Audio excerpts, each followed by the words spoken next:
Hey there, in this video I'm going to show you how to create inventory manually in ConnectSx Beacon. So first you're going to navigate to the inventory page, then click on all inventory in the navigation, and then select the new inventory button in the upper right. And you'll select the option for add devices and containers. So you might guess this is how you can also create containers as well as devices. So next, you can select the custody. If it's going into a particular rep or distributor's custody, select that from the drop-down menu. But if it's just going into your organization's custody as a manufacturer, you can select that.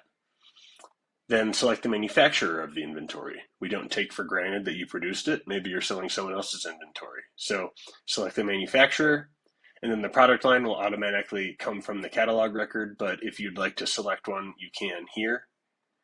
We'll just keep that box checked. And then, like I mentioned before, you'll need a catalog record for the item. So you can go ahead and start typing to search for the one you're looking for, or if you see it, select from the drop-down. And then if you need to add one on the fly, you can click Add New, and the pop-up is created right there for you. So just select your catalog number. The device description will populate automatically from the catalog if you have one stored there. If not, you can enter one here, and then enter the quantity. So how many are you actually building right now? And then if these devices are supposed to go directly into a container, you can select one from the drop-down menu, but that's not required. And then click Next. Here you can add search tags, which are user-defined search terms. So if you'd like to search your inventory by information that we don't already allow you to, you can add a search tag for it right here. It's super easy. This will get applied to all of the devices that you're creating, and it is one of the best times to apply tags in bulk to a group of inventory. So I impress upon you to think about this pretty critically if there are any tags you want to add.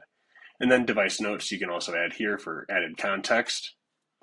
And then in this section, we have a bunch of different statuses. So consignment status, hold status, all of these kind of pertain to your individual situation. You can check them out. But all the product information is here, including the geographic location of your inventory and when it needs to be due back. If you are creating it in the field where someone's going to need to return it, you can set a due back date for it.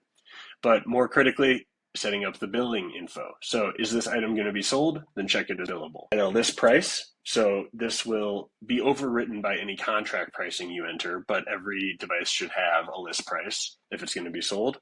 And then what's the cost of the item? Enter that there. If the item is going to be reusable, you can check that. Reusable means that after the item is used in a case, it gets added back to your inventory rather than being consumed. So most items are not that way if you're using them in a case they're being sold. So we're going to keep that unchecked. Hit next.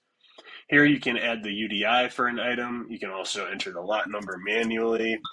We even allow you to scan the barcode for a UDI. If you do enter a UDI, it will parse the UDI and fill out all of the rest of the pertinent information here for you using the UDI as the source of truth. Then hit create if all the information looks good, and your inventory will be created. Tune back into our other videos to learn more.